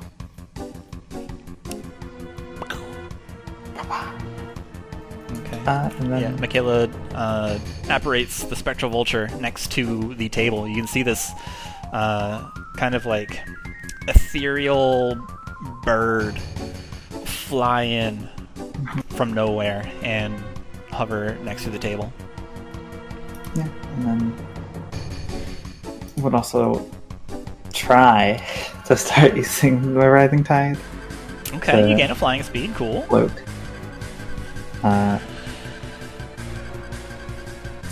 Makayla begins floating slightly above the ground, Yeah, and then or what little ground you have left, anyway.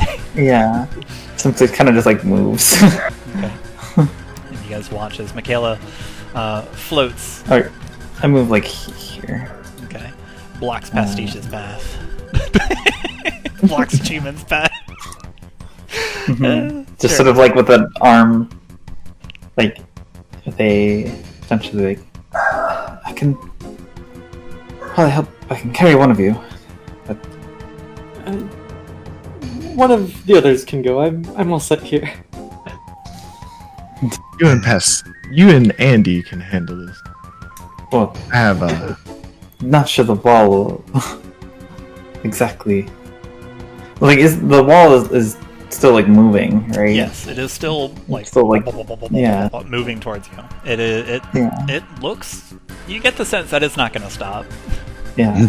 You might not have a choice in where you can stay. Twig is gonna stretch out and try this door.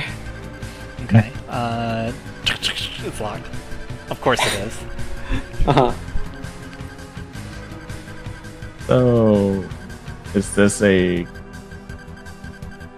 piece of furniture or something? Yeah. You look down the hallway, and all of the furniture that you saw is still there. It just now appears to be floating above this bottomless pit. It appears that it does not quite follow the same rules as you do.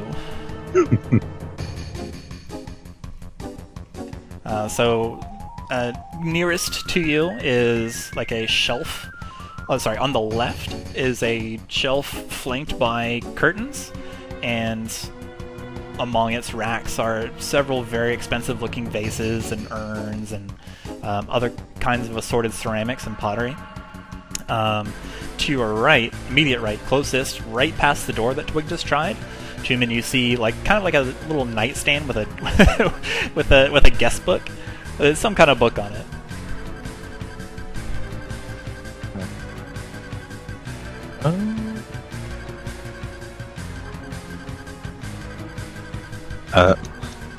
As everyone's sort of scrambling around, Pastiche is going to take a single step forward into an inky pit that appears over the pit. Okay.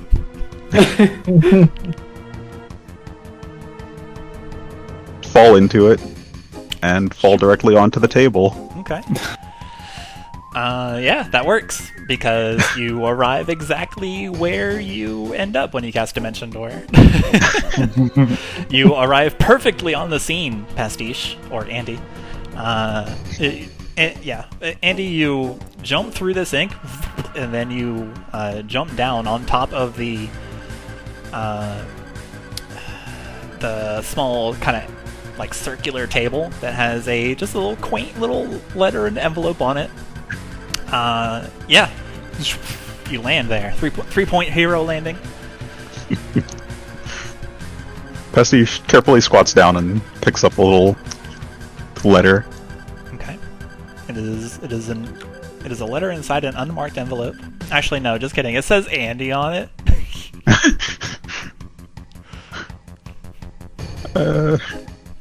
Guess we'll tear it open. Okay. We'll call it your bonus action to read the letter. Sure. The letter says, it says, like, the letter talks to you. In Nazab's voice, "Dear Andy and company, did you think you could play me like a fool forever? Do not worry. I am benevolent and do not wish any harm on any of you or the artiste. I hold no ill will, no bad feelings. I have a proposition for you. Upstairs, your food has gone cold, though I imagine things will heat up. Hurry now. Let us see if you are worthy of learning. Shoes will guide you."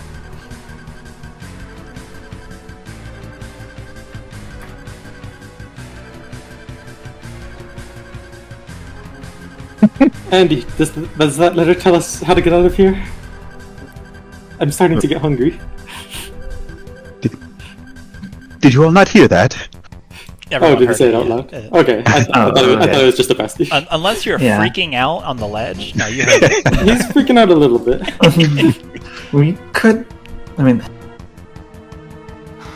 We could simply try to leave. Is the painting really worth that much to you? Well, it's more than that. It's a matter of honor. Makayla wouldn't have said that to him. She would have said, is what we're here for really that, like, worth it? Really that worth it? Because she knows someone else is listening, and Pastiche was being secretive about it.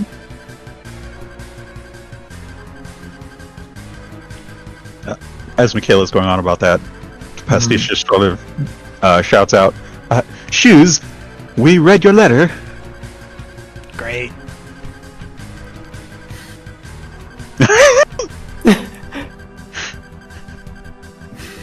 Follow me.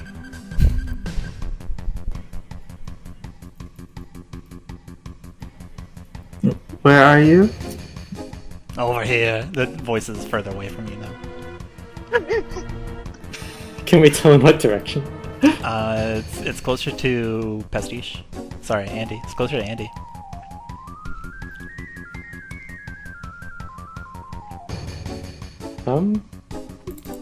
Twig is gonna, like, poke at the empty space in front of him with the stick. Sure. You use your action to poke the space, to attack the space. Give me an attack roll. A poke roll. That hits nothing. I was hoping it was some kind of illusion. You poke like the air in front of you, or did I Yeah, like misunderstand? the empty the empty pit in front of him. Are me trying to understand? Are you trying to like hit the voice that is No, talking to you? like dipping the stick beneath the edge of the ground, where the ground previously was. Gotcha. You get a bang bang, the sound of wood hitting wood. Oh, it does hit something.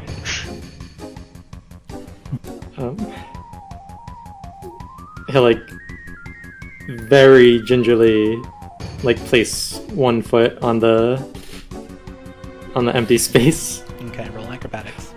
As you place your weight down onto your foot into the empty abyss of nothingness. A 15 is pretty good. As you place your weight onto this abyss pit of death, spikes, and falling, and you expect to completely dive down and instantly just be lost to gravity. And that is what happens. No.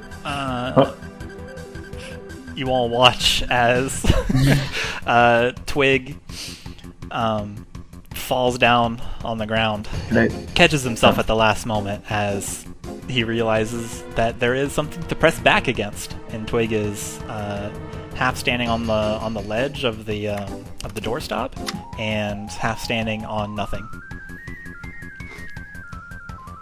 Twig is like visibly trembling. Your acrobatics roll succeeded in not going prone.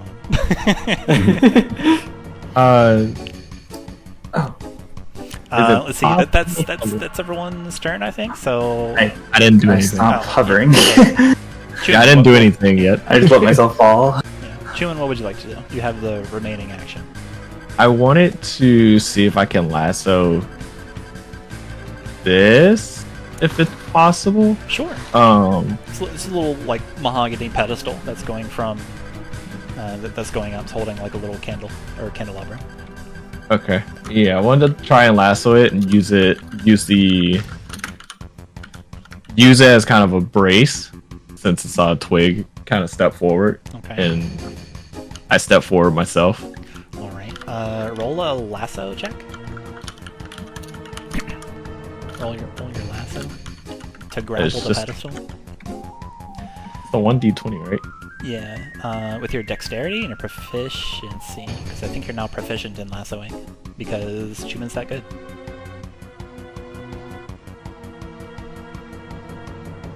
Yeah, with the...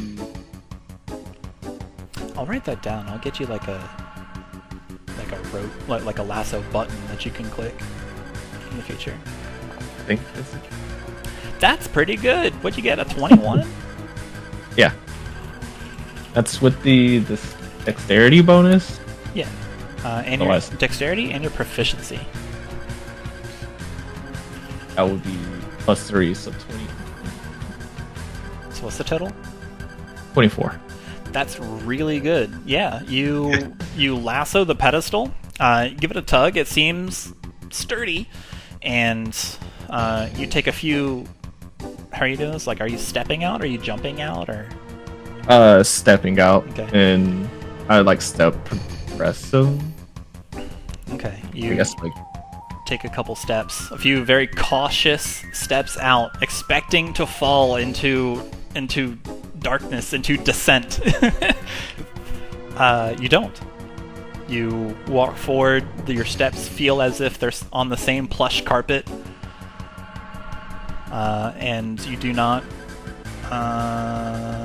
You do not descend to your certain death.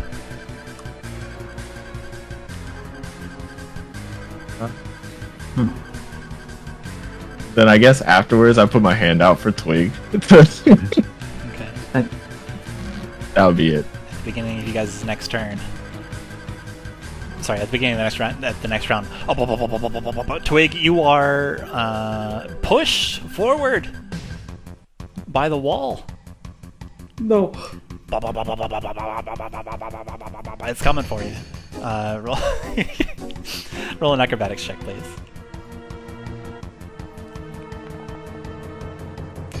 A 20? Alright. You've seen this before. It's happened before. You know what's coming. You do not get shoved to the ground unexpectedly by the wall moving behind you and pushing you. It does shove you forward into the abyss, though. In your mind, you begin falling, but in reality, you do not. You stand up on a hard surface. Twig like desperately grasps out at Chuman's hand. Oh yeah, you desperate as in your mind you begin falling. You desperately grasp for Chuman, and he catches you at the last second. You are now holding each other, taut, keeping each other from falling to certain doom. For dear life. The spikes glisten beneath you.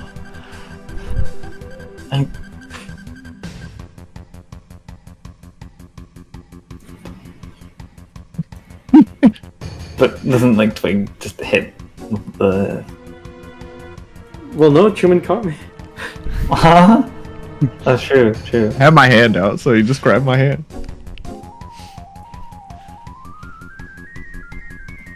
Makayla just lets herself fall for a little bit, Okay.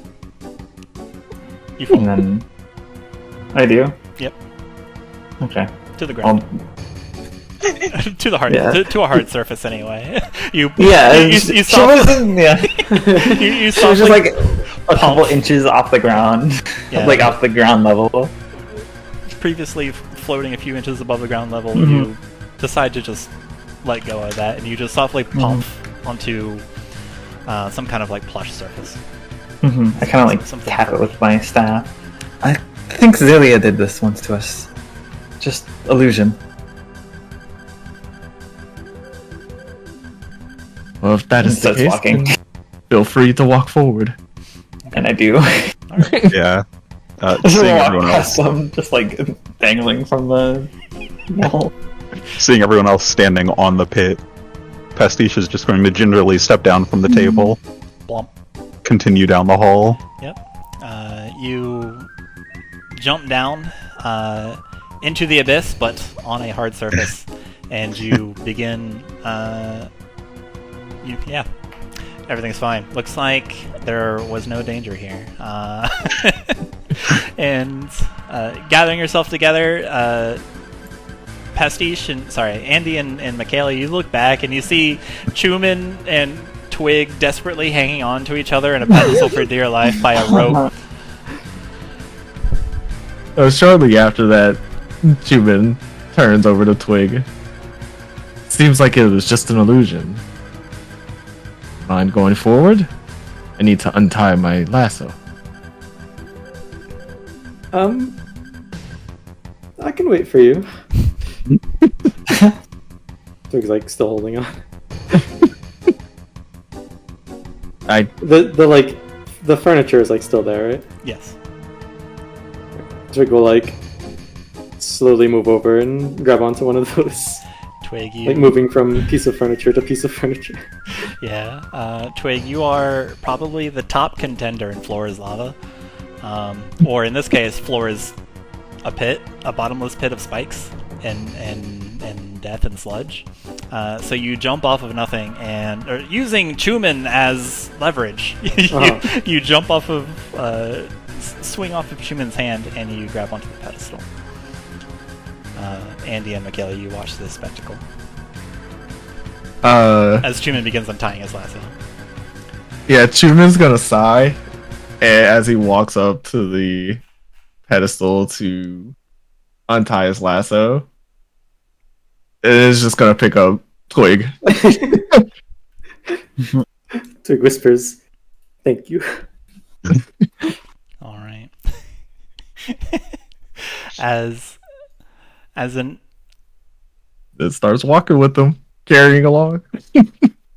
as an understanding comes across everyone that it appears that it was just a little illusionary trick, something that Shreka might have introduced you to not Shreka, something that Xalia introduced you to a long time ago.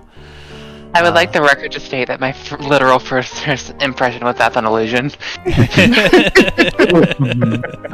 Well, you're the illusionist. Yeah. And you You don't know that. gather your wits about you, breathing a deep sigh of relief with the adrenaline still coursing through your veins. You follow Shoes' voice as they lead you further into the mansion of one merchant prince, Nazev Monaco, to have dinner with him. And that's where we'll end tonight's session. Cool. Nice.